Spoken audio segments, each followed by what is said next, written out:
Are you a pitcher that's dealing with some numbness and tingling down your forearm and into your ring and pinky finger every time you throw?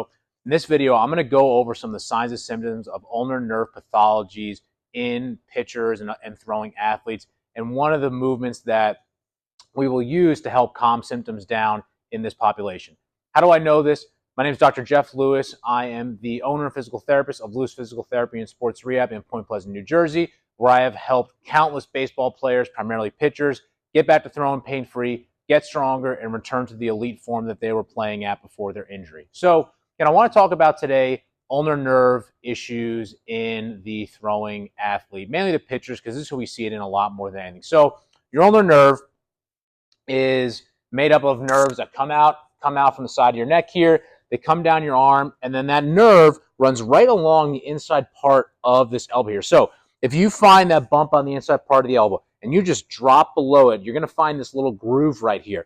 That's where your ulnar nerve lies, and that's typically where issues with that nerve will arise in this population. So why does the nerve get put on tension in pitchers throwing athletes? Well, the main reason being is layback, so where we get into maximum external rotation, that is going to be the most bothersome or most injury-inducing position for a throwing athlete, especially when you go in that maximum external rotation. That's a lot of stress on that medial elbow. We see the same thing in UCL sprains.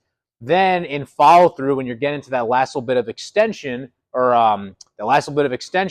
is going to be almost like a traction, a pulling on that nerve at that last little bit of your finish of your pitch. So those are two areas in terms of what I ask guys, hey, where do you feel this most when you're playing? And a lot of times it's coming out of, so accelerating out of maximum layback or at that last little bit there.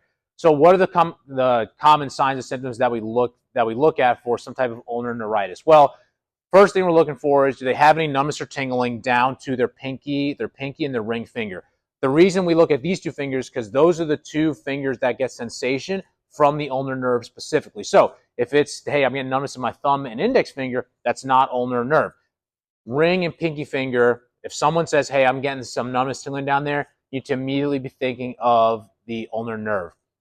Some other symptoms, general just aching down the side of the forearm. In very severe cases, you'll be able to see, if you look side to side at this pad part of your hand here compared to this side, you'll start to see some muscle wasting, meaning there's going to be some atrophy. It's not going to be as firm of an area. You'll also see maybe some changes in grip strength where they feel like they're giving everything they have, but it's still weak. It might be dropping some things. That's really from a clinical standpoint.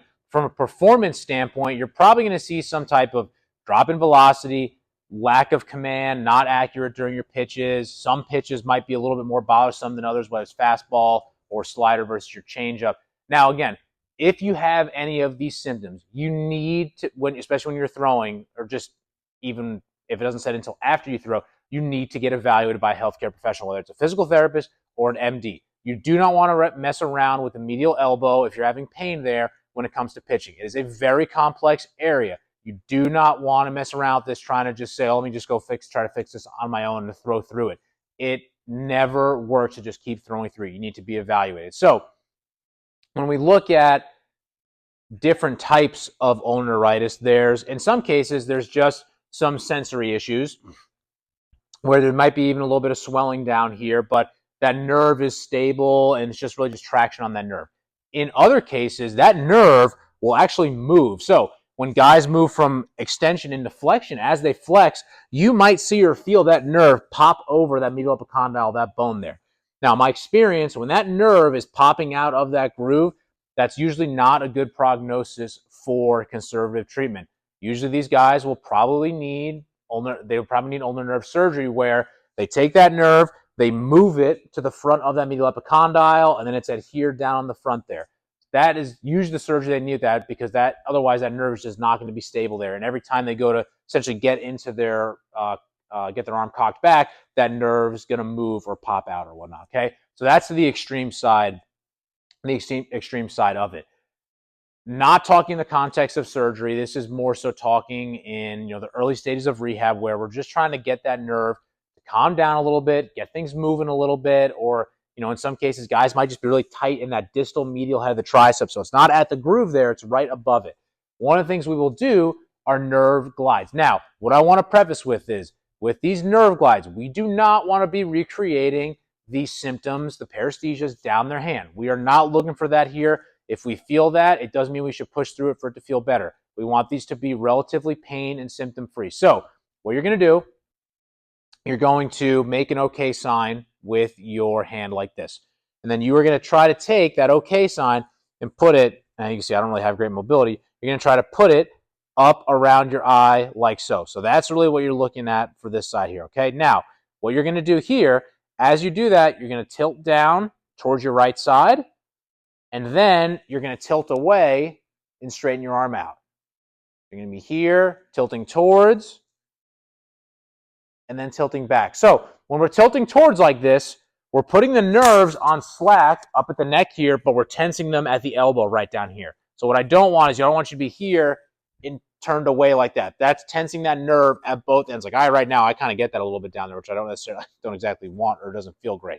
So again, tilted towards, elbow bent, and then tilted away, elbow straight. Okay, so that is what we call an ulnar nerve glide. So that's really one of the things that I like to start guys with relatively soon and keep it pain-free. What I don't recommend guys doing, don't get a lacrosse ball and just mash all up in there trying to release that muscle, or even down in here or down in the forearm. All you're probably going to do is like just piss it off more than anything, and it's not going to be comfortable. So again, first and foremost, just to wrap this up, if you are dealing with any of the symptoms that I described before, you need to stop throwing immediately, and you need to go get evaluated by a physical therapist or an MD to determine the extent of your injury. The medial elbow is very complex. There's a lot of different things going on there. Nerve, ligament, bone, muscle. It could be any of those four things. You need to make sure you're properly evaluated, okay? But again, if you're a pitcher, you're going through a rehab process right now, you're getting back into throwing, or you've just started throwing, questions about your overall process, go ahead and leave a comment below.